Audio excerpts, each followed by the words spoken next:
भवानी शंकरौ वंदे श्रद्धा विश्वास रूपिणौ याभ्यां विना न पश्यन्ति सीधा स्वांतमीश्वरम। सज्जनों, गोस्वामी तुलसीदास जी श्री रामचरितमानस की ध्यान मंत्र दूसरे में बताते हैं कि भवानी शंकर श्रद्धा विश्वास हैं। श्रद्धा विश्वास के बिना सिद्ध महात्मा भी अपने हृदय में विराजमान ईश्वर को नहीं देख सकता। श्रद्धा घटती बढ़ती रहती है और विश्वास एक जैसा रहता है। इसलिए श्रद्धा जिज्ञासु है और विश्वास से पूछती है। माँ पार्वती जी ने भगवान शिव से प्रश्न किया कि राम सो अवध नृपति सुत सोई कि अज अगुण अलख गति कोई। राम अयोध्या नरेश के पुत्र थे अथवा अलख अविनाशी कोई अन्य। सज्जनों, ध्यान देने की बात है कि राम अयोध्या नरेश के पुत्र थे तो पार्वती पूर्व जन्म में सती थी। और विश्वास शिव जी ने माता पार्वती जी को ईश्वर के बारे में बताया, राम जी के बारे में बताया, लेकिन वह विश्वास नहीं करने के कारण वन मन भटकी और अपमानित हो कर के अपने पिता के यज्ञ में अपने प्राणों की आहुति दे दी। सती मरत हरिसन बरु मांगा जन्म जन्म शिव पद अनुरागा।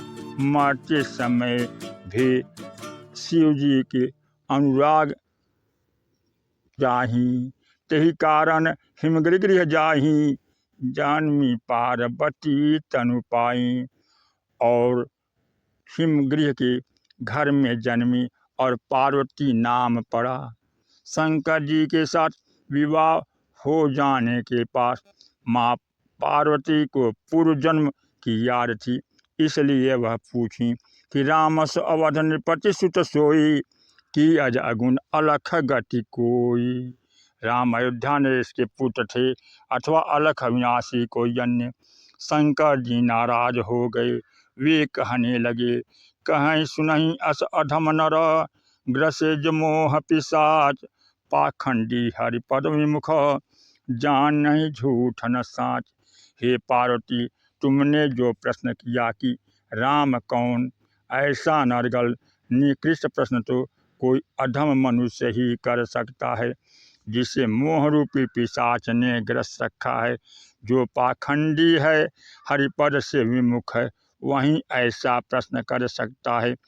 बातुल भूत विवश मतवारे ते नहीं बोलहीं वचन विचारे। इस प्रकार भगवान भोलेनाथ ने माता पार्वती को बहुत खरी खोटी सुनाया, बहुत डांटा।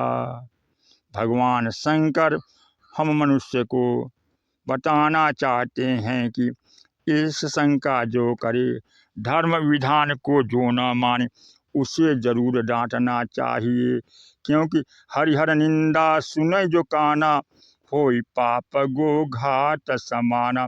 और सनातनी के लिए गोघात पाप से बढ़कर कोई पाप नहीं है। शंकर जी फिर ध्यान रखते हैं और सोचते हैं कि हमारे डांटने का पार्वती पर क्यों नहीं असर पड़ रहा है। इसलिए वह ध्यान के द्वारा जान गए और ये बहुत प्रसन्न हुए। जब ध्यान टूटा तब बोले, राम कृपा ते पार्वती सपने तो मन माही। शोक मोह संदेह भ्रम मम विचार कछु नाही।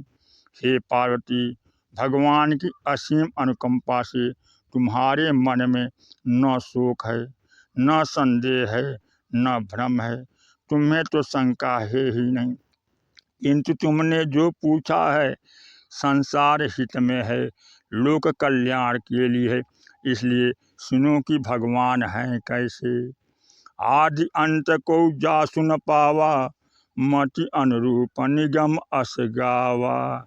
भगवान का न आदि है, न अंत है। वेद पुराण इसका गायन करते रहते हैं। बिनु पद चलै सुनै बिनु काना, कर बिनु कर्म करई विधि नाना। बिना पैर के चलता है, बिना कानों के सुनता है, अब बिना हाथ के अहेतुक कर्म करता रहता है। आनंद रहित सकल रस भोगी, बिना मुख के सभी रसों को ग्रहण कर लेता है। अब बिनु वाणी बकता बड़ जोगी, अब बिना वाणी के बहुत कुछ बता देता है। वह तन के बिना स्पर्श करता है, बिना आँखों के देखता है, बिना पैर के सर्वत्र चलता है। असी सब भांति अलौकिक करनी, महिमा जासु जाई नहीं बरनी। इस प्रकार भगवान के कृत्य अलौकिक हैं। भगवान अरूप हैं, अमूर्त हैं, कण कण में व्याप्त हैं। जिनका निवास हृदय है, सबके उर अंतर बसहूँ, जानहु भाव कुभाव। वह सबके हृदय में बसे हैं और सबके भाव कुभाव को जानते रहते हैं।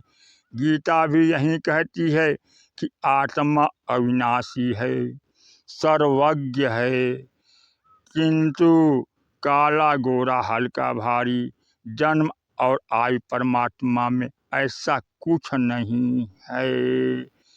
वह ध्यान के द्वारा, जप के द्वारा, तप के द्वारा विदित होता है। और जो जिसने देखा, जिन देखा सो कहा नहीं, कहा सो देखा नहीं। रही मन अगम बात के, कहन सुनन को नाही। जिन्होंने उस परम सत्ता का दर्शन किया, जिन्होंने परम सत्ता को जाना, उन्होंने कहा नहीं। और जो कहते हैं उन्होंने भगवान को देखा नहीं, क्योंकि भगवान का कोई लौकिक स्वरूप नहीं है। भगवान का ध्यान करने से, जप तप करने से मनुष्य भगवान को जानता है। जानत तुम्हें हो जाई, जानते भगवान को जानने से हो भगवान की शरणागत होता है, भगवान में ही लवलीन हो जाता है। इस प्रकार श्री रामचरितमानस में गोस्वामी तुलसीदास जी कहते हैं कि भगवान को पाना है तो ध्यान करो, तप करो, जप करो, अपने हृदय में खोजो।